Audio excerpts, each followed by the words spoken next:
பிஜேபியில் இருந்தபோது செய்ய முடியாததை இப்ப வெளியில வந்து என்ன செய்ய முடியும்னு அண்ணாமலை சுட்டி காட்டுறாரு.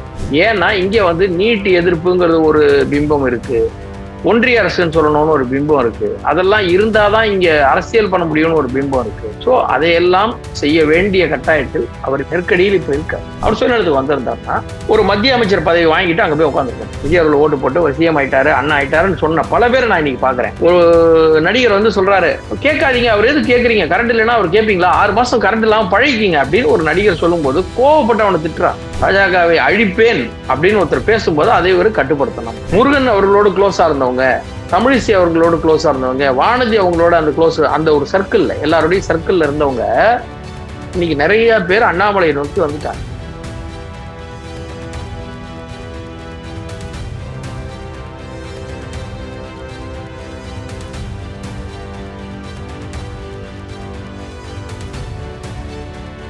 வணக்கம் தென்னவன் மீடியா நண்பர்களே, உங்கள் அனைவரையும் புதிய அரசியல் செய்திகளுக்கு கொண்டு செல்ல திரு கார்த்திக் என் சுவாமி அவர்கள் எழுந்திருக்கிறார். அவரை வரவேற்போம். வணக்கம் சார். வணக்கம் சார். அண்ணாமலைக்கோ பாஜக கட்சிக்கோ இடையே இருக்கிற பிரச்சனையை நம்ம வந்து கொஞ்சம் விலக்கி வச்சுட்டு பார்த்தோம்னா, அவரோட திறமை, மக்களிடம் அவருக்கு இருக்கிற அறிமுகம், நல்ல பெயர், அவருடைய படிப்பு, பன்முகத்தன்மை, பத்திரிகையாளர்களை அவர் கையாளுற திறமை, இது எல்லாத்தையும் வைத்து பார்க்கிற போது அண்ணாமலை அரசியலுக்கு வந்ததை இன்னைக்கு பல பேரும் வரவேற்கிறத நம்மளால பார்க்க முடியுது. இன்னைக்கு வந்து அவருடைய முதல் பாட்காஸ்டை வழங்கியிருக்காரு. ஸோ இந்த பாட்காஸ்டை கேட்ட பிறகு அண்ணாமலை ஒரு தலைவர் மட்டும் இல்ல, அவர் ஒரு இயக்கம் அப்படிங்கிற கருத்தை நீங்க எப்படி பாக்குறீங்க? அண்ணாமலை வந்து அரசியலுங்கிறது அவரு பாஜக வந்த அடியில இருந்து இருக்கு. அவர் துணைத் தலைவர் தலைவர்னு வரும்போது அவருடைய திறமையால தான் வந்தார். அவர் சாதாரணமா வந்துடல, அவருடைய திறமையால தான் அவர் வந்தாரு. அவருடைய ஒரு பேசக்கூடியவர், செய்யக்கூடியவர், அவர் செயல்பாடுகளை பார்த்து தான் வந்தார், கொண்டு வந்தாங்க. ரைட். நம்ம பல இடங்கள்லயே அவரை பார்த்திருக்கோம். திமுக ஆட்களை ஓட விட்டதுல இருந்து நம்ம பார்த்திருக்கோம் அவருடைய திறமையை. அது ஒரு துளி கூட சந்தேகம் கிடையாது. அது என்ன சொல்லுவாங்க, 100% தன்னை நிரூபித்தவர் அப்படி. அந்த இதெல்லாம் பாத்தீங்கன்னா இந்த இயக்கம் இப்ப ஒரு இயக்கமா உருவாக்க முடியுமா? பண்ண முடியும். அதாவது அவர் இந்த இயக்கத்தை எப்படி கொண்டு போறாரு அப்படிங்கிறது தான் அவருடைய முக்கிய இதுவா இருக்கணும். அதை வச்சு பார்த்தா அவர் கண்டிப்பாக, ஏன்னா ஒரு கூட்டம் வந்த உடனே ஒரு 10 லட்சம் 20 லட்சம் பேர் தங்கிட்ட வந்துட்டாங்க அப்படின்ன உடனே அவங்க எல்லாரையும் வச்சு நாளைக்கு நான் கட்சி ஆரம்பிக்க போறேன், நீங்களாம் மாவட்ட செயலாளர், நம்ம இனிமேல் எல்லாரையும் எழுத்துருவோம், தோக்கடிச்சிருவோம், இதெல்லாம் அவர் பேசாம ரொம்ப அமைதியா முதல்ல இளைஞர்களுக்கு ஒரு பயிற்சி. ஏன்னா இப்ப நம்ம பாக்குறோம், தாவேக்கால வந்த பல பேர் பல இடங்கள்ல முதிர்ச்சி, அரசியல் முதிர்ச்சி இல்லாம, பயிற்சி இல்லாம இருக்கிறாங்க. பார்த்து பார்த்து நமக்கு அயற்சி ஆகி போச்சு. இப்பதான் முதல்வர் அவர்கள் சொல்லியிருக்காரு, அவங்களுக்கு எல்லாம் ஒரு பயிற்சி கொடுக்க போறோம் அப்படின்னு சொல்லிட்டு. அது ஒரு நல்ல முயற்சியா நம்ம பார்ப்போம், அது தனி. இவரோட இதுல பாத்தீங்கன்னாக்க வருவாங்க, எத்தனை பேர் வந்திருக்கிறாங்க, இப்ப வரைக்கும் 18 லட்சம் பேர் வந்திருக்காங்க. இவங்களை வச்சுக்கிட்டு நல்ல ஒரு பயிற்சி கொடுத்து ஒரு உள்ளாட்சி தேர்தலுக்கு ரெடி பண்ணி ஒரு இயக்கமா, விஜய் கூட மக்கள் இயக்கம் தான் வச்சிருந்தாரு. இப்ப கட்சிங்கிறதுக்கு முன்னாடி மக்கள் இயக்கம் தான் வருது. கமல் பல வருஷமா நற்பணி இயக்கம் தான் வருது.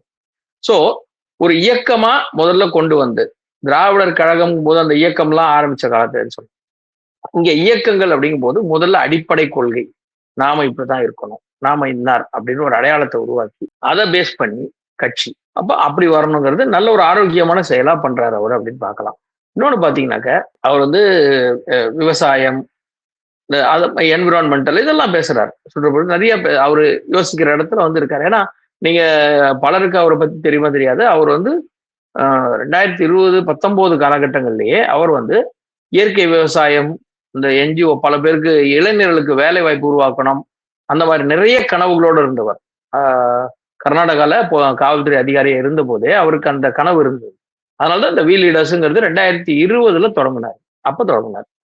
அப்போ அதற்கு பிறகு அந்த கொஞ்சம் கொஞ்சமா இங்க வந்து வளர்ந்து இன்னைக்கு அந்த அமைப்பு 18 லட்சம் பேர் கிட்ட வந்திருக்கிறாங்க அப்படின்னு சொல்லும் போதும் அவர் சொல்றாரு, நான் யாரையும் கூப்பிடல, அவங்களா வராங்க, வந்து சேர்றாங்க, நான் யாருக்கும் வாங்க வாங்க வாங்கன்னு சொல்லல. சரி, நல்லது, ஓகே பண்றாங்க. அப்படிங்கும்போது அவர் என்ன சொல்றாருன்னா, இந்த இடத்துக்கு வந்தீங்கன்னாக்க நம்முடைய நடவடிக்கை இன்னும் 1 மாசம், நீங்க எல்லாரும் வந்து ஒரு அளவுக்கு செட்டில் ஆன அப்புறம் நம்முடைய நடவடிக்கைகளை நாம் துவங்குறோம், இயக்கத்தின் நடவடிக்கை என்ன பண்ண போறோம், என்ன எல்லாமே நான் சொல்றேன் அப்படின்னு ரொம்ப தெளிவா, பதட்டம் இல்லாம தன்னுடைய வழி இதுதான், நான் போற பாதையெல்லாம் எப்படி இருக்கும், அது பின்னால் வந்தால் உங்களுக்கு என்ன கஷ்டம் இருக்குன்ற லெவல்ல அடுத்து சொல்ல போறேன்ற லெவல்ல சொல்லிட்டார் தெளிவா. சோ அவர் ஒரு பெட்டர் பொலிட்டீஷியனா, இங்க ஒரு லீடரா, அந்த பொலிட்டீஷியன்கிறத தாண்டி ஒரு நல்ல லீடரா வரதுக்கான அத்தனை அடிப்படை தகுதிகளும் அவருக்கு இருக்கு. கண்டிப்பாக அவர் வெற்றி பெறக்கூடிய ஒரு பெரும் சூழல் இருக்கும். ஏன்னா இங்க வேக்குவம் இருக்கு, மிகப்பெரிய ஒரு வேக்குவம் இருக்கு. ஜெயலலிதா அவர்களும் கருணாநிதி அவர்களும் மறைந்த பின்பு இங்க ஒரு வெற்றிடம்னு சொன்னாங்க இல்லையா, இப்பதான் ஒரு வெற்றிடம் இங்க இருக்கிறது. அந்த இடத்துக்கு சரியான ஒரு களப்பணியாட்டுனா அவர் அந்த இடத்த நிரப்ப முடியுங்கிறத இப்போ அவருடைய அந்த பேட்டிகளை நம்ம தெரிஞ்சுக்கணும். பிஜேபியில இருந்தபோது செய்ய முடியாதத இப்ப வெளியில என்ன செய்ய முடியும்னு அண்ணாமலை சுட்டி காட்டுறார். இல்ல சார், பிஜேபியில இருக்காருக்கும் போது ஒரு கட்சிக்குள்ள இருக்கும்போது அந்த கட்சிக்கான கொள்கைக்கு ஒட்டி தான் பேச முடியும். ஒண்ணு அவர் இப்ப நீட்டையே பாத்தீங்கன்னா இப்ப எதுக்குன்னு கேக்குறாரு. கட்சியில இருந்த வரைக்கும் அந்த நீட் ஆதரிச்சு தானே பேசினாரு. இப்படி இருக்கணும், பாதுகாப்பு இருக்கணும், அந்த சோதனை எல்லாம் இருக்கணும், எவ்வளவு குற்றச்சாட்டுகள் புகார்கள்லாம் மக்கள் பத்தியில எதிர்கட்சிகள் கிளப்பி விட்ட போது இவர் அதெல்லாம் டிஃபெண்ட் பண்ணி தானே பேசிட்டு இருந்தாரு. இப்ப வந்த உடனே பாருங்க, அவரு கட்சியில இல்ல வெளியில வந்த உடனே இதெல்லாம் எதுக்குன்னு கேட்கிற அளவுல இப்ப மாறிட்டார். சோ இந்த நிலைப்பாடு அவர் கட்சியில இருந்தா எடுக்க முடியாது. ஏன்னா இங்க நீட் எதிர்ப்புங்கிறது ஒரு பிம்பம் இருக்கு, ஒன்றிய அரசுன்னு சொல்லணும்னு ஒரு பிம்பம் இருக்கு, அதெல்லாம் இருந்தாதான் இங்க அரசியல் பண்ண முடியும்னு ஒரு பிம்பம் இருக்கு. சோ அதையெல்லாம் செய்ய வேண்டிய கட்டாயத்தில் அவர் இப்போ நெருக்கடிக்கு இருக்கிறார், நெருக்கடியில் இப்ப இருக்கார். அதனால அவர் சொல்ல வேண்டிய நேரத்துல இதெல்லாம் பேசினாத்தான் தன்னுடைய இயக்கம் பாஜகவிலிருந்து வேறுபட்டது அப்படிங்கிற அந்த இது மக்கள் மனதில் உறுதிப்படுத்த வேண்டும். நான் பாஜகவோட கொள்கையில இல்லைங்க, நான் என்னுடைய கொள்கையில தனியா வந்துட்டேன், எனக்கு இதெல்லாம் சரியா இல்லை அப்படின்னு சொல்லணுங்கிறதுல அவர் தனியா வந்திருக்காரு. ஸோ அந்த விதத்துலதான் அவர் கண்டிப்பா பாஜகல இருந்து வெளியில வரும்போது ஒரு தன்னுடைய வேறுபாடு, தன்னுடைய தனித்தன்மை எனக்கான ஐடியாஸ் இருந்ததுதான் நான் அந்த கட்சியில இருந்ததுனால இப்படி இருக்கேன். இப்போ திராவிட கட்சிகள் இருக்கிறாங்க, கோயிலுக்கு போவாங்க, நான் கோயிலுக்கு எல்லாம் போவேன், ஆனாலும் கட்சியோட கொள்கையும் போது நான் அது கூட தான் இருப்பேன் அப்படின்னு சொல்லுவாங்க இல்லையா, அந்த மாதிரி அவர் தன்னுடைய தனித்துவத்தை இப்பதான் வெளியில காட்டுறாரு. சோ அது ஒரு பெரிய மாற்றம் இருக்கும் அவர்கிட்ட கண்டிப்பா. அதாவது அவர் தமிழகத்துக்கான அரசியல கையெடுப்பார் அப்படின்னு நீங்க சொல்ல வர்றத என்ன ஓரளவுக்கு புரிஞ்சுக்க முடியுது. ஆனா ஒன்றியம் அப்படிங்கிற ஒரு வார்த்தையை நீங்க உபயோகப்படுத்தினீங்க. சோ அண்ணாமலை மத்திய அரசை ஒன்றிய அரசுன்னு சொல்வாரா? இல்ல, நான் சொன்னது இங்க இருக்கிற அரசியல் இப்ப இருக்கிற அரசியல் நீட்டை எதிர்த்தாதான் அரசியல் பண்ண முடியும், ஒன்றிய அரசுன்னு சொன்னாதான் அரசியல் பண்ண முடியுற காலகட்டத்துல அவர் வந்திருக்காரு. இங்க இந்த நேரத்துல அவர் நினைக்கிறீங்களா நீங்க? இல்ல, கண்டிப்பா சொல்ல மாட்டாரு. இந்த காலகட்டத்துல அவர் வந்திருக்காரு. ஆனால் அதான் சொன்னேன், அவருடைய அரசியலை இன்னும் ஒரு மாதம் பொறுத்து இருந்து அவர் என்ன பேச போகிறார், தன்னுடைய செயல் திட்டம் என்னன்னு சொன்னா மட்டும்தான் நமக்கு புரிஞ்சுக்க முடியும் இவருடைய பாதை என்ன பண்ண போறாரு. சரி, நான் வெளிநாடு போறேன், ஓகே, எதுல போறேன், கப்பலா, பிளைட்டா, இல்ல டூ வீலர்ல இந்த டிராவல் விளாக் பண்றேன்னா, இதெல்லாம் சொன்னாதான் அது புரியும். அந்த மாதிரி இவர் நான் இயக்கம் தொடங்கிட்டேன், அரசியல்ல களப்பணி ஆற்ற போறேன், இளைஞர்களை பயிற்றுவிக்க போறேன், எப்படி, அது இவங்கதான் சொன்னார். அப்பதான் நமக்கு அவருடைய அந்த அரசியலின் பாதை தெளிவாக விளங்கும். இப்ப வரைக்கும் விஜயோட அரசியல் பாதை யாருக்குமே தெரியாது, இப்ப வரைக்கும் தெரியாது, விஜய்க்குமே தெரியாது. இன்ஃபேக்ட் அப்படிதான் அவர் நடந்துட்டு இருக்கு. ஆனால் வெற்றி பெற்று விட்டார். ஏன்னா சீரியஸா சொன்னா அதிமுகவுக்கு ஒரு பாதை இருக்கு, திமுகவுக்கு ஒரு பாதை இருக்கு, பாஜகவுக்கு ஒரு பாதை, காங்கிரஸுக்கு ஒரு பாதை. ஆனால் விஜய்க்கு எந்த பாதை என்று முடிவே இல்லாமல் தான் அவர்கள் களமினார்கள். ஆனால் வென்று விட்டார். இப்ப இவர் அறிவிச்சு வரும்போது அதற்கு ஒரு சரியான போட்டியா அந்த இடத்துல அவர் எதிர நிற்கிறதுக்கு சரியான ஒரு களமாக இருக்கும் அப்படிங்கிறத நம்ம சொன்னோம். ஏன்னா அவர் நீட்ல இருக்கிற ஒரு பிரச்சனையை மட்டும் சொல்லல, அதோட நிறுத்தல. அவர் வட மாநில தொழிலாளர்கள் இங்க கிரைம் நிறைய நடக்கிறத பத்தியும் அவர் குறிப்பிட்டிருக்காரு. அதுக்கு ஒரு விதமான கண்ட்ரோல் வேணும்ட்டு. இன்னைக்கு அவருடைய பாட்காஸ்ட்ல இஸ்லாமிய பெண்களுக்கு அவர் செஞ்ச உதவியை பத்தி சொல்லியிருக்காரு. ஸோ இதன் மூலமா அவர் தன் இந்துத்வா அப்படிங்கிற ஒரு ஒரு ஒரு எல்லையை கடந்து அவர் போக விரும்புகிறார் அப்படின்னு புரிஞ்சுக்க முடியுது. ஸோ இதெல்லாம் தான் பாஜகலேருந்து வர வித்தியாசமா? இது முன்னாடி அவர் பாஜகல இருந்தபோது பாஜக அவர் ஒரு மாதிரி கட்டுப்படுத்தி வச்சிருந்ததுன்னு நினைக்கிறீங்களா? இல்ல, கட்சி கட்டுப்படுத்தியதுன்னு சொல்லவே முடியாது. அவருக்கு முழு சுதந்திரம் இருந்தது கட்சியில. அவர் என்ன நினைக்கிறாரோ செய்ய வேண்டிய அந்த சுதந்திரம் அவருக்கு இருந்தது. ஆனால் கட்சிக்கு என்று ஒரு கட்டுப்பாடு, கட்சியின் கொள்கைகள் ரீதியான கட்டுப்பாடு. நீங்க லிமிட்டுக்கு மேல பேச முடியாது, கட்சியோட கொள்கையை உடைச்சிட்டு போக முடியாது. இப்போ உதாரணத்துக்கு பாஜக தலைவராக இருக்காரு இப்போ நயினார் நாகேந்திரன். அவர் இப்போ நான் திராவிடன்னு பேச முடியுமா? நான் திராவிட கொள்கையை கையில் எடுப்பேன்னு பேச முடியும்? இப்ப பேச முடியாது. தலைவர் ஆகிறதுக்கு முன்னாடி பேசியிருக்கலாம், தலைவர் இல்லை தலைவர் பதவி முடிஞ்சதுன்னா அப்புறம் பேசலாம், இப்ப பேச முடியும். சோ அந்த மாதிரி இவருக்கு ஒரு கொள்கை கட்டுப்பாடுகள் இருந்தது. அப்ப கூட இஸ்லாமியருக்கு எதிராகவோ கிறிஸ்தவருக்கு எதிராகவோ எல்லாம் இல்ல, அங்க இல்ல. எல்லாருமே கூட நம்ம வேலூர் இப்ராஹிம் கூட இந்த பக்கம் இருப்பாரு, இந்த பக்கம் எச்ராஜா இருப்பாரு, இந்த பக்கம் வானதி இருப்பாங்க. எல்லாரோடையும் தான் அவர் பேசிக் கொண்டிருந்தார் சரிசமமாக. ஆனால் இப்ப நீங்க எல்லாரும் அந்த ஒரு பிம்பம் அப்படின்னு தமிழ்நாட்டுல வச்சுட்டீங்க, ஆனா நான் அது இல்லை அப்படின்னு அவர் நிரூபிக்க முயல்கிறார். அப்படி முயல்கிறார். நீங்க பாஜக என்ன இந்துத்துவான ஒரு பிம்பத்தை வச்சுட்டீங்க ஃப்ரேம்குள்ள, நான் அது இல்லை, இப்ப நான் தனியா இருக்கிறேன். சோ நீங்க பயப்படாம வாங்க. அதாவது அவர் என்ன சொல்ல வர்றாருன்னா, நான் பாஜகவில் இருந்தேன், அந்த கொள்கையோட இருப்பேன் அப்படின்னு இங்க கட்டமைக்கப்பட்ட போலி பிம்பத்தை என் மீதும் பார்க்காதீர்கள், நான் அப்படி இல்லைங்கிறத சொல்ல வர்றாரு மக்களுக்கு. அதாவது பாஜக மேல இருக்கிறதே பொய்யான ஒரு பிம்பம் தான் இவங்கெல்லாம் கட்டுக்கதைய, அதை என் மேலையும் திணிக்காதீங்க, நீங்க என்ன அப்படி பார்க்காதீங்க அப்படின்னு சொல்ல வர்றாரு. அதாவது பாஜக கொள்கையை முழுமையா ஏத்துக்க முடியாம இவ்வளவு காலம் பாஜக இருந்திருக்கலாம். இப்ப அதனால வெளியில வர அப்படின்னு ஒரு புரிஞ்சுக்க முடியுமா? ஏன்னா அவர் சொல்றாரு, பாஜகவுக்கு முட்டு கொடுத்து நம்ம காலத்தை விரயம் பண்ணிட்டோம், இனிமே அப்படி இருக்கக்கூடாது அப்படின்னு. சோ பாஜகவுக்கு முட்டு கொடுக்குறதுன்னா அந்த கொள்கையை முழுக்க ஏத்துக்காம அதை ஏத்துக்கிற மாதிரி வெளியில பேசினேன் அப்படின்னு சொல்ல வராரா? கண்டிப்பா அதான் சொல்ல வந்தேன். கொள்கை கட்டுப்பாடுகள் இருந்தபோது அவரால் செய்ய முடியவில்லை. கொள்கை கட்டுப்பாடு யாருக்கு இருக்கும்? கொள்கை யாருக்கு இருக்கும்? அந்த கட்சியின் ஒரு அடிப்படை கொள்கை. இப்போ திமுகல யார் கொள்கை பிடிப்போடு இருப்பாங்கன்னா, திகால இருந்து வந்தவங்க அதிக கொள்கை பிடிப்போடு இருப்பாங்க. புதுசா வந்தவங்களுக்கு அது இருக்காது. இப்ப செந்தில் பாலாஜி போன்றவருக்கெல்லாம் அந்த திகா கொள்கைலாம் என்னன்னே தெரியாது. அவர் இப்ப நாளைக்கே வேற கட்சி போன போயிடுறாரு, 5 கட்சிக்கு மாறி போறவர் தான்.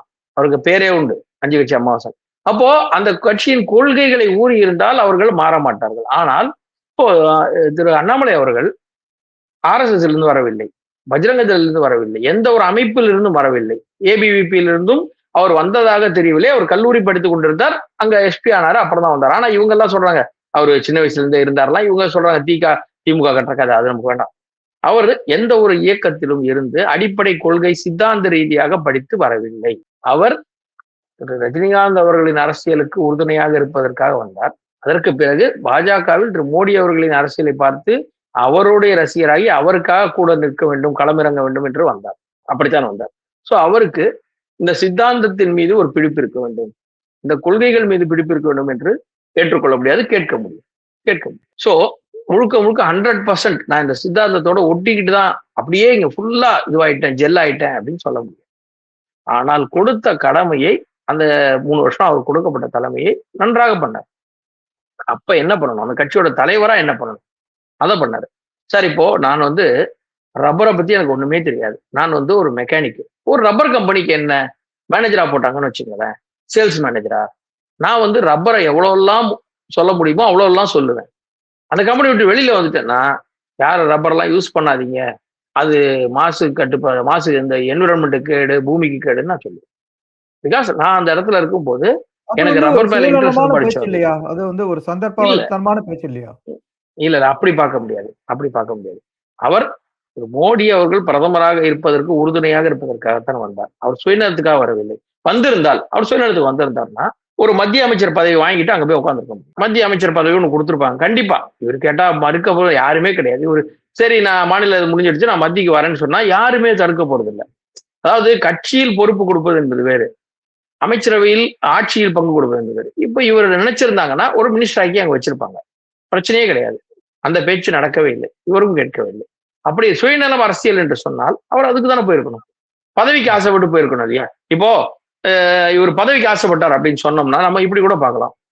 பதவிக்கு ஆசைப்பட்டவர் அரசியல்ல எல்லாத்தையும் தான் அடையணும் அப்படின்னு நினைச்சிருந்தாருனாக்கா, தானே அடையணும் அப்படின்னு இவர் நினைத்திருந்தால் ஒரு அமைச்சர் போஸ்ட் வாங்கிக்கிட்டு அடுத்து வர தேர்தலில் தானே நிற்பேன்னு இருக்கலாம். இல்ல ஒரு மாநிலத்தின் அதிகாரமிக்க கவர்னர் போஸ்ட் மாதிரி ஒண்ணு வாங்கிக்கிட்டு தானே நிக்கிறேன் திரும்பி தேர்தல்ல, அதை ரிசைன்மெண்ட் இங்க நிக்கிறேன்னு சொல்லி நானே நிற்பேன், வேற யாருக்கும் இடம் தர மாட்டேன், நான் நல்ல பதவி வாங்கிட்டு போயிட்டேன், மறுபடியும் யாருக்கு ஒரு புதிய ஆளுக்கு இடம் கொடுக்கணும்னா முடியாது, நானே திரும்பி வருவேன்னு அவர் வரல. சோ அந்த சுயநல அரசியலை அவர் செய்யவில்லை. கூட்டணி பேச்சுவார்த்தை போது எனக்கு இந்த தொகுதி கொடுங்க, இதுல ஜெயிக்க வைக்கக்கூடிய வாய்ப்பு இருந்தேன்னா இதை கொடுங்க, இல்லைன்னா மாத்தி கொடுங்க, எனக்கு ஏத்த மாதிரி கொடுங்கன்னு அவர் கேட்கல. கட்சியில இந்தந்த இடமெல்லாம் இருந்தா ஜெயிக்கலாம், இதெல்லாம் கொடுத்தா வாய்ப்பு இருக்குங்கிற பேச்சுவார்த்தை தான் அவர் நடத்தினாரு. அவர் 2 தடவை நின்னும் தோத்து போயிட்டாரு. 2 எலெக்ஷன் நின்னு தோத்து போயிட்டாரு. சரி. நான் இன்னமும் கேட்கிறேன். கட்சியில் அவரோடு இருந்தவர்கள் பலர் அவர் இருந்தபோது என்ன ஜெயிச்சாரா? அவர் இருந்தபோது என்ன ஜெயிச்சாரா? அப்படின்னு கேட்கறாங்க. சரி. முன்னாள் தலைவர் அதுக்கு முன்னாடி இந்த 2 பேரும் தேர்தலில் ஜெயித்தார்களா? ஜெயிக்கலையே. ஜெயிக்கலையே. அப்புறம் அப்புறம் எதை வச்சு இவரை மட்டும் நம்ம அந்த இதுல கார்னர் பண்றதுக்காக இந்த கேள்வி? ஜெயித்தாரா? இல்ல. அவர் சுயநலவாதியாக இருந்திருந்தால் தனக்கு சேஃபான ஒரு தொகுதி போய் பார்த்து நான் இங்க வந்துடுறேன். அவரு முதல் தடவை நிற்கும் போது கூட அங்கே பாஜகவில் நிற்கிறோம், சிறுபான்மை வாக்குகள் அதிகம், நமக்கு கிடைக்காது என்று தெரிந்தும் வென்று விடுவோம், எப்படியும் நல்லாட்சி மோடி அவர்களை பற்றி சொல்லி நாம் ஜெயித்து விடலாம்ன்ற ஒரு நம்பிக்கையில தான் போனாரு. அன்னைக்கு அவர் கேட்டிருந்தாருன்னா கோயம்புத்தூர் மெயின்ல வந்து தெற்கோ வடக்கோ நின்று ஜெயிச்சிருக்கலாமே. அவர் அன்னைக்கு கேட்டு வாங்கி ஜெயிச்சிருக்கலாம். பட் அன்னைக்கு அவர் அந்த அரசியலை பண்ணல. சோ சுயநல அரசியல் என்பது அவரை சொல்ல முடியாது. ஆனால் இன்னைக்கு இருக்கிற கட்டத்துல திராவிட கட்சிகள் வந்து விடக்கூடாது. இப்ப எப்படி காங்கிரஸ் ஓடி போய் 5 பேரு பாஜக வந்துடக்கூடாதுன்னு, பாஜக ஒரு எம்எல்ஏ தான் இருக்கு, நினைச்சா கூட ஆட்சிக்கு வர முடியாது. அந்த ஒரே ஒரு ஆள் தாவேகாவுக்கு கொடுத்திருந்தார் என்றால் கூட, ஒரு எம்எல்ஏ சப்போர்ட் கொடுத்திருந்தா கூட தாவேகா ஆட்சி வந்திருக்காது, ஒரே ஒரு ஆள் கொடுத்தா.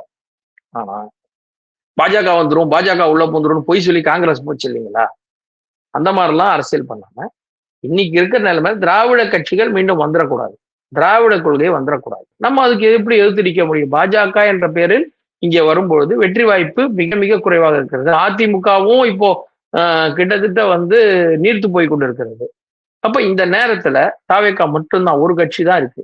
அதுலயும் இந்த வேண்டாத கட்சின்னு சொல்லிட்டு அதுல இருந்து எல்லாரையும் சேர்த்துக்கிட்டு இருக்காங்க. அப்படிங்கும் போது அப்ப அதுக்கு எதிராக எப்படி கலையிறங்க முடியும்? இங்கே திராவிட கட்சிகள் மீண்டும் வந்துவிடும், தலையெடுத்து விடும். திராவிட கட்சி யாரு? இப்ப அதிமுக நீத்து போச்சு, பாஜக கிட்டத்தட்ட டவுன் ஆயிட்டு வர ஸ்டேஜ். அப்படின்ற ஒரு பிம்பம் இருக்கும்போது என்ன பண்ணலாம்? நம்ம கலையிறங்கி திராவிட கட்சிக்கு எதிராக, நம்ம திராவிட கட்சினா திமுக, ஆட்டோமேட்டிக்கா ஊழல் கட்சின்னு சொல்லக்கூடிய திமுக வந்துடக்கூடாதுன்னு இவர் எதிர்த்து நிற்கிறார் அப்படின்னு நம்ம பார்க்கலாம். ஏன்னா இந்த இடத்துல வரும்போது வரல. இப்போ இந்த சூப்பர் மார்க்கெட், நான் இந்த சூப்பர் மார்க்கெட்ல இருக்கேன், ஒர்க் பண்றேன். அங்க என்னால இந்த கம்பெனியை எடுத்து போராட முடியல. ஒரு பெரிய கம்பெனி அதை எடுத்து போராட முடியல. நான் என்ன பண்ணணும்? நான் ஒரு சின்னதா பொட்டி கடை போட்டு நான் அந்த கம்பெனிக்கு எதிரான வியாபாரத்தை நான் பண்ணி காட்டுறேன். அப்படிங்கும் போது அது ஒரு சுய தொழிலுங்கிறது வேற, சுய மரியாதை என்பது வேறு, அந்த கட்சியை எதிர்த்து அந்த கம்பெனியோட கொள்கையை எதிர்த்து நிற்கிறதுங்கிறது. ஸோ அந்த மாதிரி அவர் தன்னை முன்னிலைப்படுத்தி கொண்டு இந்த மக்களை கொண்டு வர, அவர் திருப்பி சொல்றாரு, இத்தனை 10,000 பேர்கிட்ட நான் உள்ளாட்சி தேர்தலில் நிக்க வைக்க போறேன் அப்படின்னு தான் சொல்லியிருக்காரு. ஸோ இப்ப கூட அவர் சொல்லலாம், நான் தான் சென்னை மேயருக்கு நிக்க போறேன், கோயம்புத்தூர் மேயருக்கு நிக்க போறேன், அதெல்லாம் அவர் சொல்லல. நான் இத்தனை பேரை கொண்டு வர போறேன், எல்லாருக்கும் ட்ரைனிங் கொடுக்குறேன் அப்படின்னு தான் சொல்லியிருக்காரு. ஸோ எனக்கு தெரிஞ்ச வரைக்கும் இப்போ உள்ளாட்சி தேர்தல் வந்தா கூட, நீங்க எம்எல்ஏ எலெக்ஷன்ல தோத்து இருந்தா கூட அடுத்து இப்பவே தயாராயிருப்பாங்க 2-3 பேர். சென்னை மேயருக்கு நானு, கோயம்புத்தூர் மேயருக்கு நீ, இந்த மேயருக்கு நானு, 4 பேர் நிக்க ரெடி ஆயிடுவாங்க. அது வேற எங்க நடக்கட்டும். இவர் அதை செய்ய மாட்டார். உள்ளாட்சி தேர்தலில் இளைஞர்களை வழிநடத்தி வெற்றி பெற செய்வார் அப்படிங்கிறதா இப்போ அவரோட பேச்சுல இருந்து நமக்கு தெரிய வருது. சுயநலம்ங்கிற பேச்சு அதுல தெரியல. ஏன்னா அவர் பேசுவது எல்லாமே லீடர்ஸ் மூலமா நம்ம நிறைய பேரை கொண்டு வரணும். எப்போ ஒரு இந்த உள்ளாட்சி தேர்தலில் ஒரு கம்மியா வச்சுக்கலாம், ஒரு 500 இடத்துல 100 இடத்துல ஜெயிச்சுட்டாங்கன்னு வச்சுங்களேன், கிராமப்புறங்கள்ல நகரத்துல எல்லாம் ஜெயிச்சுட்டாங்க அப்படின்னா அவங்க எல்லாம் என்ன பண்ணுவாங்க? அடுத்தது அவங்கல இருந்து 4 பேர் எம்எல்ஏவுக்கு கொண்டு வரணும். அப்படின்னா ஒரு கொஞ்சம் எம்எல்ஏ உருவாக்கணும். எப்படி உருவாக்கணும்? என்ன பண்ணணும்? அதுக்கு ஒரு தலைவர் வேணும். அப்போ 31 இவர் முதல்வர் வேட்பாளராக அங்கே முதல்வராக வருவதற்கு, போட்டியிடுவதற்கு தயாராகணும். அது படிப்படியா கொண்டு வராங்க. அந்த சத்ரபதி சிவாஜி அவருடைய கதையை சொல்லுவாங்க இல்லையா, இந்த முதல்ல எடுத்தோட நடுவுல கை வைக்காத, சைடெல்லாம் சரி பண்ணிட்டு அப்புறம் நடுவுல வான்னு. அந்த மாதிரி அவர் கள இறங்குறாரு அப்படின்னு தான் பார்க்கணும். நல்ல ஒரு விஷயம் தான் அவர் வரதும், பிரச்சனை இல்லை. இப்போ பாஜக இங்க ஒரு 100 எம்எல்ஏ இருந்துருச்சு, இவர் 50 உடைச்சிட்டு போயிட்டாரு, அதுல இருந்து பிரிச்சு எடுத்துட்டு போயிட்டாரு, போய் இப்ப இருக்கிற ஆளுங்கட்சியோட கூட்டணி சேர்ந்துட்டாரு அப்படின்னா சுயநல அரசியல். இங்க ஆல்ரெடி எம்டியா இருக்கு, வாசல்ல எல்லாம் தம்டி குடிச்சுக்கிட்டு இருக்காங்க. அப்போ தொண்டர்கள் எல்லாம் கும்டி அடுப்பா வயிறு எரிஞ்சுக்கிட்டு இருக்கான், என்ன பண்றதுன்னு தெரியாம. அப்ப என்ன பண்ண முடியும்? சோ இந்த ஒரு வழிதான் தேர்ந்தெடுக்க முடியும் என்ற நிலைமையில அவர் வந்திருக்காரு, வேற வழியே இல்லை. ஸோ சமூக ஊடகங்கள்ல பலர் பிஜேபி அண்ணாமலையை இழந்து விட்டது அப்படின்னு சொல்றாங்க. ஸோ உண்மையிலே பாஜக அண்ணாமலையை எழுந்து விட்டதா? அப்படி எழுந்து விட்டதுன்னு அவங்க நினைச்சான்னா, ஏன் அண்ணாமலையை இழக்கணும்? இல்ல சார், இழந்துருச்சுன்னா ஒன்ஸ் கட்சி விட்டு வெளியில போயிட்டேன், ரிசைன் பண்ணிட்டேன்னாலே இழந்துருச்சுன்னு தானே அர்த்தம். நீங்க அதுக்கு மேல வந்து இன்னும் கட்சி அவருக்கு அவர் கட்சியோட இது இவ்வளவு என்ன திறமையுள்ள சொல்றது, கொள்கை அண்ணாமலையை உள்ளவர். வந்து தக்க வைக்கிறதுக்கு என்ன முயற்சியும் நடக்கலையா பாஜகல? இல்ல சார், அப்படி இல்ல சார். கட்சிக்குன்னு ஒரு எய்ம் இருக்கும். இவங்க வேணும், இவங்க வேண்டாம் அப்படின்லாம் டக்குன்னு முடிவு எடுத்துட முடியாது. கட்சிக்குன்னு ஒரு நீண்ட கால கனவுகள் இருக்கும். இப்ப அதிமுக கூட்டணியிலே தொடர்றாங்க. அப்ப இங்க யார் இருந்தா சரியா இருக்கும்? சரி, அடுத்த தேர்தலில் முயற்சி பண்ணுவோம். திருப்பி திருப்பி பல இடங்கள்லயும் சொல்லியிருக்கேன். இப்ப திமுக என்பது ஒரு அரசியல்ல இங்க நம்ம தேர்தல் அராஜகங்களை பார்த்திருக்கிறோம். நீங்க பத்திரிகை இங்க ஊடகத்துல இருக்கிறீங்க, உங்களுக்கு தெரியும். பல ஆண்டுகளாக நீங்க பார்த்திருக்கீங்க எல்லாவற்றையும். நம்ம கொஞ்சம் வெளிப்படையா சொல்லணும்னு சொன்னா, தேர்தல் நேரத்தில் சென்னையில் நடக்கின்ற திமுகவின் அராஜகத்தை எதிர்த்து நிற்பதற்கு யார் பாஜகவில் இருக்கிறார்? மதுரை பக்கத்துல திமுக நடத்தக்கூடிய தேர்தல் அராஜகங்கள், நார்மலாக நடக்கக்கூடிய அந்த சண்டைகள் எல்லாம் எதிர்த்து நிற்க யார் இருக்கிறாங்க? சார், காரைக்குடியில ஒரு விஷயம் நடக்குதுன்னா எச்ராஜா போய் பேசுவார். ஆனால் எச்ராஜா போய் பேசுவார். ஒரு 100 பேர் அவங்க ஆளுங்களோட வந்தா அவருக்கு பின்னாடி நிற்பதற்கு யார் இருக்கிறார்கள்? ஏன் சார் இந்த முருகன் மாநாடெல்லாம் நடத்தி அவங்க பின்னாடி இருக்கிற கூட்டத்தெல்லாம் காமிச்சாங்களே? சார், நான் கேட்டது, நீங்க வந்து வேல் எடுத்து வந்து ஆன்மீக கூட்டத்தை அல்ல, தேர்தல் வன்முறை. பணம் கொடுக்கும்போது தடுக்கிறாங்க, தேர்தல்ல பணம் கொடுக்கும்போது தடுக்கிறாங்க. அதுக்கு யார் போய் தடுக்க முடியும்? அவங்கள்ட்ட போய் அன்பரே பணம் கொடுக்காதீர்கள், இல்ல அன்பரே பணம் கொடுக்காதீருன்னு சொல்றவங்க வேணுமா, இல்ல கொடுத்துருவியா பாத்துருவோமா தடுக்கிறேன் பாருன்னு தடுக்கிற அந்த ஒரு கூட்டம் வேண்டுமா? அது அதிமுக இருக்கு சார். அந்த கூட்டம் அதிமுக இருக்கு. நான் சொல்றது அரசியல்ல, கள அரசியல்ல இறங்கி செய்யறதுக்கு அதிமுக ஆள் இருக்கு. பாஜக இல்ல, எல்லாம் ஒயிட் காலர்ஸ். இங்க அதிமுக திமுக காரன் வந்தா அதிமுக காரங்க வேட்டி மடிச்சு கட்டி எதிர போய் நிப்பாங்க, வாடா பாப்போன்ட்டு. இப்ப அண்ணாமலை பின்னாடி அப்படி ஒரு கூட்டம் வரும் நீங்க நினைக்கிறீங்களா? அதுதான் சொல்றேன். அத டாக்டிக்கலா எப்படி சமாளிக்க வேண்டும் என்றுதான் அவருடைய பயிற்சி. நீங்க எப்படி அதை எதிர்த்து அரசியல் பண்ணணும், அதை எப்படி அதை முறியடிக்கணுங்கிறது தான் அந்த பயிற்சி. நீங்க உடனே அடிதடி கிடையாது. அப்ப ஒரு ஆள் இங்க வராங்கன்னா நீங்க முன்னெச்சரிக்கையா என்ன பண்ணணும், அதுக்கு வக்கீல நீ இது பண்ண ரெடி பண்ணு, அதெல்லாம் பண்ணி கொண்டு போறது தான் அந்த கட்சியோட ஒரு இது. நீங்க இது வரைக்கும் பாஜகல எங்கேயான ஒரு இடத்துல யாராவது போய் தகராறு பண்ணி இந்த தேர்தல் நேரத்துல பெட்டி மாத்துறாங்க, ஓட்டு மாத்தி போட்டாங்கன்னு எங்கேயான ஒரு இடத்துல 4 பேர் போய் சேர்ந்து கேட்டு பாத்தீங்களா? நேர ஃபைல் எடுத்துட்டு கலெக்டர் ஆபீஸ் போவாங்க. டீச்சர் அந்த பென்சில் திருட்டாச்சு டீச்சர் மாதிரி கலெக்டர் ஆபீஸ்ல போவாங்க. ஏன்னா சட்ட ரீதியாக அணுகுவார்கள் எல்லாத்தையும். சட்ட ரீதியா போகணும். அப்ப அது வந்து கள அரசியலுக்கு, இந்த யதார்த்த அரசியலுக்கு சரி வராது. அதிமுக அங்க நிப்பாங்க சார், அந்த இடத்துல அவங்க நிப்பாங்க ரோட்ல இறங்கி அடிக்கணுங்கிறீங்க. ஆமா சார், அதுதானே சார். இப்போ தேர்தல்ல ஒரு இடத்துல 2 பேர் கள்ள ஓட்டு போட்டாங்கன்னா அவங்கள போய், அதான் சொன்னேன், அன்பரே ஓட்டு போடாதீர்கள் கேட்க முடியுமா? யாரா நீ ஓட்டு போடுறதுன்னு சட்டை பிடிக்கிறது வேணுமா? அங்க அதுதானே சார் வேணும். அப்போ வந்து விஜய் வந்தாரு. இப்ப டிஎம்கே பண்ற அட்டூழிய நீங்க சொல்ற மாதிரி அட்டூழியங்கள்லாம் தாவேகாவினர் நேர போய் களத்துல வந்து எதிர்த்தாங்கன்னு வச்சுப்போம், நம்ம எதிர்க்கிறதே பார்த்தோம். சோ டிஎம்கேக்கு மாற்றா விஜய் வந்துட்டார் அப்படிங்கிற கருத்து இருந்தது. இப்ப விஜய்க்கு மாற்றா அண்ணாமலை உருவாகிறாரா? கண்டிப்பா அதுதான் சார் சொல்ல வரேன். அண்ணாமலை இந்த அரசியலை செய்தால் அதை எப்படி டாக்டிக் 2 விதமா இருக்கு. ஒண்ணு ஆயுதம் வச்சு சண்டை போடுறது, ஒண்ணு அறிவார்ந்த சண்டை இருக்குது. இப்ப திமுகவோட இது வரைக்கும் அடிதடி, நான் ஆயுதம்னா பெரிய கலவரம் சொல்ல, இப்போ அவங்க வந்தா தட்டி கேட்கறது, ரோட்ல மறியல் பண்றது, தடுக்கிறதெல்லாம் அதிமுக செஞ்சிருக்கு, தாவேகாவும் செய்யும். ஆனால் அதை அறிவார்ந்த முறையில் எப்படி தடுக்க வேண்டும் என்பது அண்ணாமலை அவர்கள் இங்கே செய்து காட்டுவார். பாஜகவில் எப்படின்னா, நான் திருப்பி சொல்றேன், இந்த பண்ணையார் மென்டாலிட்டியில உட்கார்ந்தா காங்கிரஸ் எப்படி அழிவை நோக்கி சென்றதோ. பண்ணையார்னு சொல்லுவாங்க, நீங்க வந்து கொஞ்சம் பார்த்து சொல்லுங்க சார். இல்ல நான் சொல்வது பண்ணையார் மென்டாலிட்டி நான் அவரை சொல்லவே மாட்டேன். ஏன்னா அவரெல்லாம் ரொம்ப அமைதியானவர், யார்ட்டையும் அதிர்ந்தே பேச மாட்டார். அவர் நல்ல பண்ண அவர். காங்கிரஸை வந்து பண்ணையார் கட்சினே கூப்பிட்டாங்க. அப்ப அதுல யார் பண்ணையார்? காமராஜர் பண்ணையாரா? கிடையாது. ஆனா பண்ணையார் கட்சின்னு பேரு. ஏன்னா அந்த மென்டாலிட்டி, யாருன்னா கூப்பிட்டா இறங்கி வரமாட்டேன். நீங்க கண்டினியூ பண்ணுங்க. அதான், நான் இறங்கி வரமாட்டேன், நான் மேலேயே உட்காந்துருப்பேன், நான் வந்து சொல்லுவேன் 10 பேர் செய்யறதுக்கு போகணும், இந்த மாதிரி இருக்கிறது பண்ணையார் மென்டாலிட்டி. அதான் திருப்பி சொல்றேன்,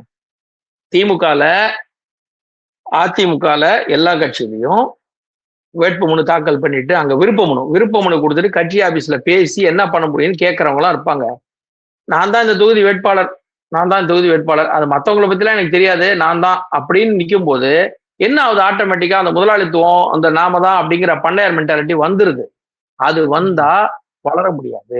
அண்ணாமலை என்ன சொல்றாரு? ஒரு டிஸ்கஷன் உட்கார்ந்து 10 பேர் பேசி இந்த இடத்துக்கு வந்து முடிவு பண்ணோம், அப்படிதான் முன்னாடி எல்லாம் பண்ணோங்கிறாரு. அது முடியலங்கும் போதுதான் அவர் வெளியில போறாரு. இந்த பயிற்சி என்னன்னா, நீங்க எல்லாரிடத்துலயும் எப்படி அணுகணும், எப்படி பிரச்சனைகளை கொண்டு போய் மக்கள்கிட்ட சேர்க்கணும், இதெல்லாம் பயிற்சி கொடுத்தா நீங்க திமுகவினர் வரும்போது பொதுமக்களே உங்களுக்கு முன்னாடி தடுப்பு சுவராக நிற்பார்கள். அந்த பயிற்சியை தான் அண்ணாமலை அவர்கள் இப்போ குறிப்பிடுறாரு அப்படிங்கிறதா நம்முடைய பார்வையில தெரியுது. ஏன்னா தெளிவா சொல்றாரு, நான் என் பாதை வேறு, என் களம் வேறு. இப்ப கமலஹாசன் இப்ப வர சொல்லுவாரு, நான் விளையாட வேண்டிய விளையாட்டு வேறு, நான் இருக்கின்ற மைதானமே வேறும்பாரு. அது புரிஞ்சுக்கணும். நீங்க விளையாட வந்த விளையாட்டே வேறு. ஹாக்கி விளையாட வந்தவன் ஃபுட்பால் கிரவுண்ட்ல நின்னா எப்படி இருக்கும்? இல்ல அவர் வந்து திரைப்படத்துல நடிக்க வந்துட்டு இப்ப வந்து அரசியல் மைதானத்துல இருக்கேன்னு சொல்ல வர்றாரோ? இல்ல, இது அவர் சொன்னது பல வருஷம் முன்ன அவர் சொல்லுவார். ஏன்னா அவர் என்ன சொல்லுவாருன்னா, நான் சொல்ல வந்த சினிமாவே வேறு, ஆனா இப்ப எடுத்துட்டு இருக்கிற சினிமாவே வேறு அப்படின்னு அந்த ஒரு கலை இதுல சொல்லிட்டு இருந்தார். நான் அதுக்கு சொல்றேன்.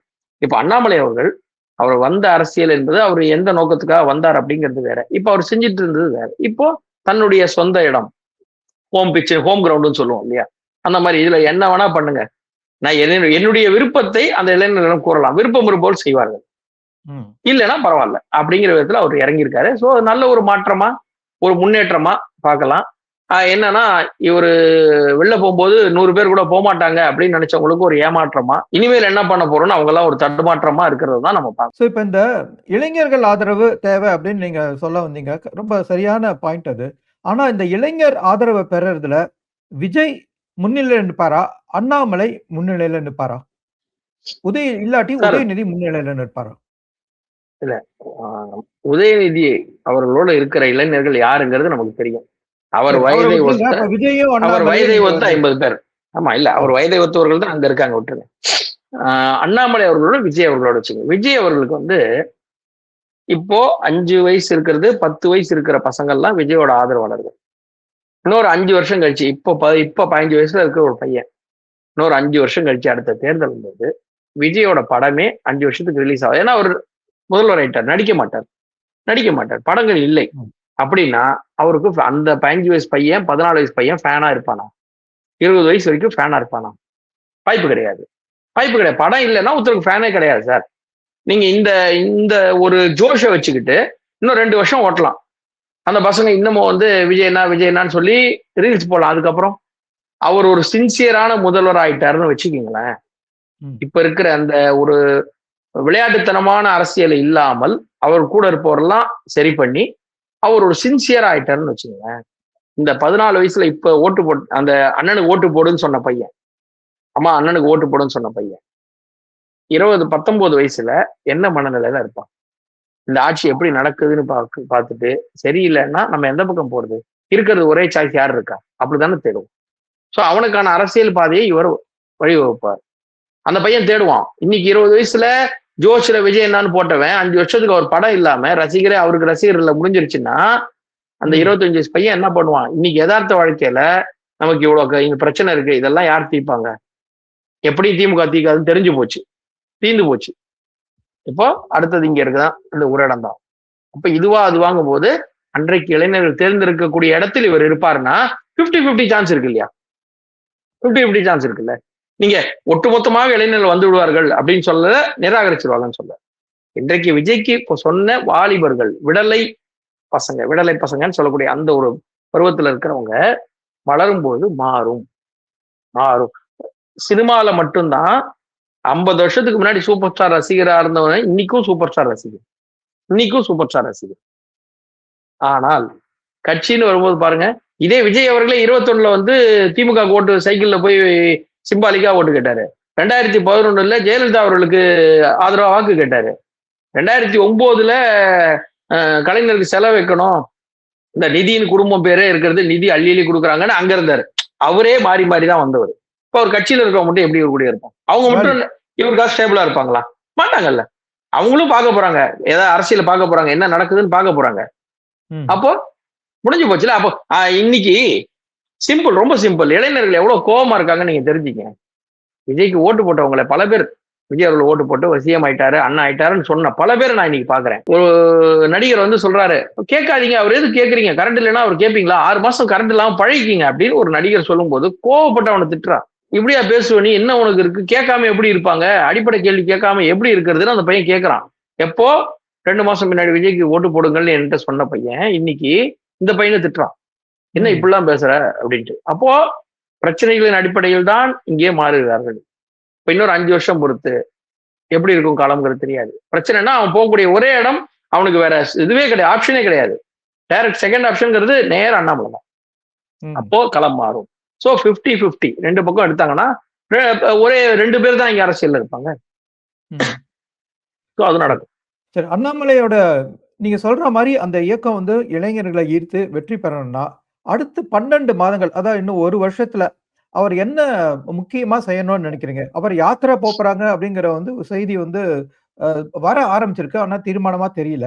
வேற என்னெல்லாம் அவர் செய்யக்கூடும் இளைஞர்களை தன் பக்கம் இழுக்க? ரொம்ப சுலபம் சார்.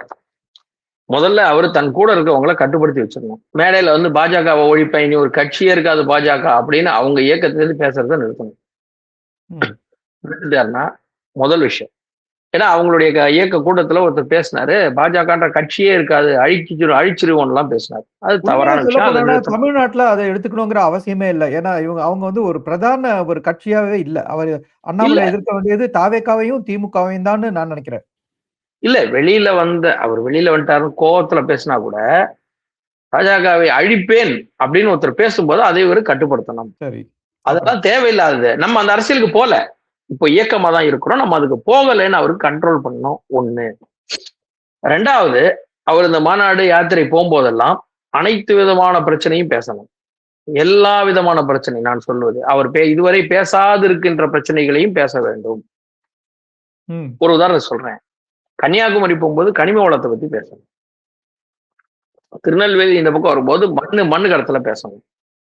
மதுரை பக்கம் வந்தா கல் உடைச்சி திருடிட்டு போறது அந்த குவாரிகள் பிரச்சனையை பேசணும். வேலூர் பக்கம் வந்தா தண்ணி பிரச்சனையை பத்தி பேசணும். எல்லாத்தையும் பேசணும். செலக்டிவா பேசக்கூடாது. எல்லா ஊர்லயும் பிரச்சனை பேசணும். அது பேசினாருன்னா கண்டிப்பா இயக்கம் வளரும். இன்னொன்னு, ஒரு இயக்கத்திலேருந்து நாங்க வெளியில வந்துட்டோம், கட்சியில இருந்து வெளில வந்துட்டோம் அப்படின்னு உடனே ஒரு கட்சியில பதவி கொடுக்கக்கூடாது. நாங்க பாஜகல இருந்தோம், உங்களுக்காக வெளில வந்துட்டோம் அப்படின்னு சொன்னவங்களுக்கு ஒரு பதவி கொடுக்கக்கூடாது. ஏன்னா அங்கிருந்து வந்தல்ல, இப்ப இங்க இருந்து போக மாட்டேன்னு என்ன நிச்சயம், கொஞ்ச நாள் பேசாம இருன்னு சொல்லி புதுசா வந்த இளைஞர்கள், அரசியலுக்கே புதுசா வந்த இளைஞர்களை கொடுக்காட்டி அவங்க கூட இருப்பாங்களா? ஏதோ ஒரு எதிர்பார்ப்போட தானே வர. கண்டிப்பா அதான் சொல்றேன். இப்போ இவங்க இங்க இருந்து வெளில வந்த உடனே பதவி கொடுத்துட்டா, இங்க இருந்த பதவியில இருந்தா இங்கேயும் பதவியில இருக்கும் அப்படின்னு தான் உட்காருவாங்க. இப்போ தாவேகால என்னன்னு பாருங்க. அப்ப யாருக்கு தான் கொடுக்கறது பதவி? இல்ல, இப்ப தாவேகால பாருங்க, ரமேஷ்னு ஒரு பையனை ஸ்ரீரங்கத்துல கொண்டு வந்தாங்க. அவர் யாருன்னு கூட யாருக்கும் தெரியாது சார். அவர் விஜய் மண்டலத்துல இருந்திருக்காரு. பல பேரை யாருக்குமே தெரியாது. ஏன்னா எம்எல்ஏவா யாரும் தெரியாது. இல்ல, ஏன் அவரை உதாரணத்துக்கு சொல்லணும்னா, அவர் தான் இப்ப அதிகமா ரீல்ஸ்ல அடிபட்டு இருக்காரு. எல்லா ரீல்ஸ்லயும் அடிபடுறவர் அவர் தான். அவரை டக்குன்னு சொன்னா அடையாளம் தெரியுமேன்னு சொல்றேன். மற்றவங்களை ஏன்னா நிறைய பேர் தெரியலனாலும் இவர் வந்து நிறைய ரீல்ஸ்ல அடிபடுறாரு. எல்லா இடத்துலயும் இவர் பேர் வந்துகிட்டே இருக்கு. நீங்க இன்னொன்னு பாத்தீங்கன்னா, இவர் நல்லது செஞ்சாலும் ஒரு இடத்துல போய் தவற கண்டுபிடிச்சு அந்த இடத்துல நடவடிக்கை எடுத்தாலும் இவர் பேர் வருது. அவர் தப்பா எடுத்தாருன்னு ஒரு தப்பான ரீல்ஸும் போடுறாங்க இவர் பேர்ல. அதே மாதிரி திகாரங்க இன்னைக்கும் புலம்பிட்டு இருக்காங்க, இவரு கொடுத்துட்டாரே பதவின்னு புலம்பிட்டு இருக்காங்க. அதனாலதான் அவரை குறிப்பிட்டு சொன்னேன். திகா எப்ப வயிறு எறியுதோ நம்ம அவங்களதான் சொல்லணும். அதனால நம்ம என்ன சொல்லணும்னா, அந்த மாதிரி இவருக்காக வந்த இளைஞர்கள் கண்டெடுத்து ஃபர்ஸ்ட் டைம் அரசியலுக்கு வந்திருக்கீங்க, வாங்க உங்களுக்கு என்ன பண்ண முடியும்னு சொல்றேன்னு அவங்கள கொண்டு வரணும். ஒரு உதாரணம் சொல்றேன். ஒரு இடத்துல இருந்து ஒரு 12 பேர் வெளியே வந்திருப்பாங்க. ஒரு 12 பேர் வெளியே வந்திருப்பாங்கன்னு வச்சுக்கலாம் உதாரணத்துக்கு. இவர்கிட்ட போய், சார் உங்களுக்கா நாங்க 30 பேர் ஒரேடியா வெளில வந்தோம் சார் அப்படின்னா, இவர் எதை வச்சு கணக்கு பார்க்க கூடாது? ஏதாவது ஆன்லைன்ல எல்லாரும் ரிஜிஸ்டர் பண்றாங்க சார், நாங்க 30 பேர் வெளில வந்தோம், அந்த 18 பேர் யாருன்னு இவருக்கு எப்படி தெரியும்? தெரியாது. ஆனா அந்த பொய் சொல்றவங்க சொல்லிட்டு தான் இருப்பாங்க. இங்கேயும் இருப்பாங்க, அங்கேயும் இருப்பாங்க. பாஜக கட்சியில கட்சி ஆபீஸ்ல வாசல்ல நின்று எல்லாரையும் வேடிக்கை பார்த்து திரும்பி வந்தவங்க எல்லாம், நான் அண்ணாமலையை பார்த்து பேசிட்டேன், நான் எல்லாம் முருகனை பார்த்து பேசிட்டேன்னு சொல்லிக்கிட்டு தெரிஞ்சவங்க தான் கட்சி ஆபீஸ் வாசல்ல பல பேர் இருந்தாங்க. இப்ப இன்னைக்கெல்லாம் அண்ணாமலை அவங்களாம் அப்படியே அந்த பக்கம் அண்ணாமலை பக்கம் வந்துட்டாங்க. ஸோ அவர் அதை முதல்ல ஐடென்டிஃபை பண்ணணும். கரெக்டான ஆளுக்கு கரெக்டான இடத்துல கொடுத்தாருன்னா நல்லதா இருக்கும். அவருடைய இயக்கம் நல்லா வளரும். ஒண்ணும் இல்லை, இன்னைக்கு ஒருத்தவங்க ஃபேஸ்புக்கில் இந்த எல்லா இடத்துலையும் அந்த இயக்கத்துல சேர்ந்துட்டு நிறைய மீட்டிங்லாம் நடத்துறாங்க. அதுல ஒருத்தர் பேசுறாரு, சமீபத்துல பார்த்தேன். மாவட்டத்துக்கு 15 லட்சம் பேரை சேர்க்கணும்னாரு. நீங்க பாஜக இருந்த போது எத்தனை பேர் சார் சேர்த்தீங்க? நீங்க 5 பேரை கூட சேர்க்கல சார். இன்னைக்கு அண்ணாமலைக்கு வந்து மேடையில அப்படியே முழங்குறீங்க. 15 லட்சம் பேர் மாவட்டம், உங்க மாவட்டம்ல உங்க பகுதியில கூட உங்க பேரை யாரும் கேட்க மாட்டாங்க. நீங்க 15 லட்சம் சேர்க்கணும்னு நீங்க வீராவேசமா பேசினா அவர் என்ன பண்ணுவாரு? ஓ, இவர் ஏதோ நிறைய சேர்த்திருக்காரு போல இருக்கு, முன்னாடி நம்ம வரத்துக்குலாம் முன்னாடி பாஜக நிறைய பண்ணிருக்காரு போல இருக்கு அப்படின்னு இவர் நினைச்சிருவாரு. அத முதல்ல அவரு பார்க்கணும், கத்துக்கணும். ஏன்னா இங்கே முருகன் அவர்களோடு க்ளோஸா இருந்தவங்க, தமிழிசை அவர்களோடு க்ளோஸா இருந்தவங்க, வானதி அவங்களோட அந்த க்ளோஸ், அந்த ஒரு சர்க்கிள்ல எல்லாருடைய சர்க்கிள்ல இருந்தவங்க இன்னைக்கு நிறைய பேர் அண்ணாமலையை நோக்கி வந்துட்டாங்க. என்ன காரணம் சொல்றாங்கன்னா, இவர் தான் வந்து தமிழகத்துக்கு சரியான ஒரு தலைவர், அதனாலதான் நாங்க வந்துட்டோம். அப்ப இது வரைக்கும் ஏன் என்ன அங்கேயே இருந்த? அண்ணாமலை வர வரைக்கும் ஏன் அங்க இருந்த? அவர்தான் வரல. அப்போ இருந்திருக்கலாம். அதுக்கு முன்னாடி அண்ணாமலை வரதுக்கு முன்னாடி ஏன் இருந்த? அப்ப அங்க தலைவர்கள் இருக்காங்கன்னு தான் இருந்திருக்க. இவர் வந்த உடனே இவருடைய அந்த அப்ரோச் பிடிச்சிருக்கு, அதனால வந்துட்டேன் அப்படிங்கறதான் சொல்லணும். தலைவர்களே இல்ல பாத்தீங்களா, அவங்க எல்லாம் ஒழிஞ்சிட்டாங்க, நாங்க தான் இனிமேல் அப்படின்லாம் சொல்லக்கூடாது. அது அண்ணாமலை கண்காணித்து வந்தால் அந்த இயக்கம் கண்டிப்பாக அருமையாக வளரும், நல்ல வளர்ந்து வரும்.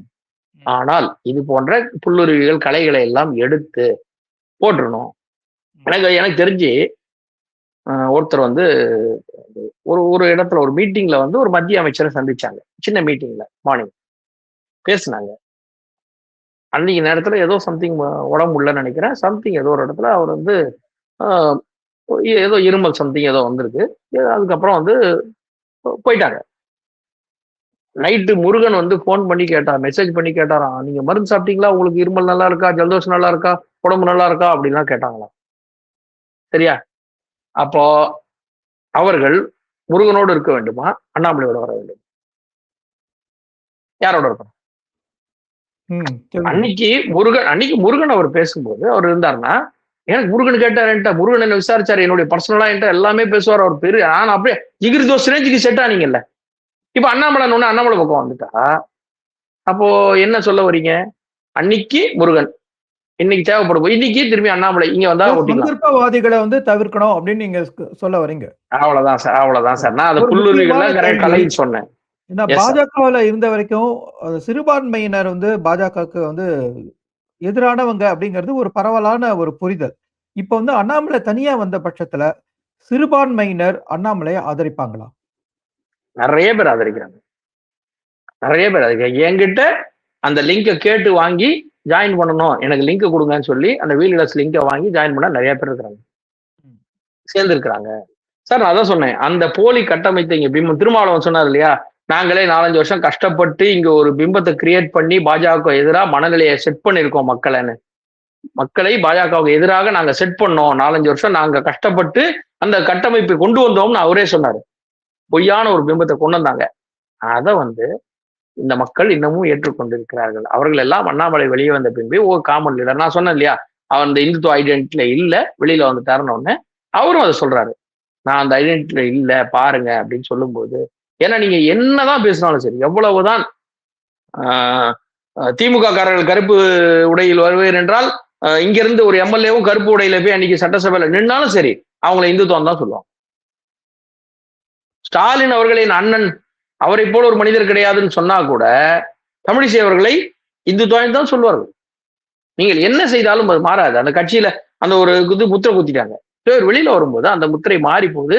நிறைய பேர் சேர்ந்துகிட்டு இருக்காங்க. எனக்கு தெரிஞ்சு நிறைய பேருக்கு நானே லிங்க் கொடுத்தேன், கேட்டிருக்கிறாங்க, சார் கொஞ்சம் லிங்க் அனுப்புங்க பிரதர், சேரணும் அண்ணா, லிங்க் அனுப்புங்கண்ணே. நிறைய பேர் கேட்கறாங்க, கொடுத்துருக்குறேன். ஸோ நான் சொல்றேனே, இப்போ விஜய் அவர்கள்ட்ட எப்படி எல்லாரும் இருக்காங்களோ அதே மாதிரி அண்ணாமலையோடு எல்லாரும் சேருவார்கள். மோடி அவர்கள்ட்ட இன்னைக்கு நீங்க பாத்தீங்கன்னா நார்த்ல, யூபியில மாற்று மதத்தவர் என்று சொல்லி இவங்கெல்லாம் பிரிச்சு பேசுவாங்க. எப்பவுமே நான் அதை எப்பவுமே சொல்ல மாட்டேன். அனைத்து மதத்தவரும் ஓட்டு போட்டுதான் யோகி அங்க முதல்வரா இருக்காரு. மோடிஜி பிரதமரானது அனைத்து மதத்தவரும் ஓட்டு போட்டு தான் இருக்காங்க. எப்படி ஆனாங்க? இங்க மட்டும்தான் அந்த கட்டமைப்பை இவங்க செஞ்சு வச்சிருக்கிறாங்க. அப்போ அவர்கள் எதிரானவர்கள் அல்ல, தமிழ்நாட்டை பொறுத்த மட்டுமே எதிரானவர்கள். அதனால அந்த இது ஒர்க் அவுட் ஆகும், அந்த ஃபேக்டர் ஒர்க் அவுட் ஆகும். பட் அண்ணாமலைட்ட நிறைய பேர் சேர்றாங்க. அவருக்கு ஒரு காமனான லீடரா வருவார், ஒரு காமன் லீடரா வருவார்.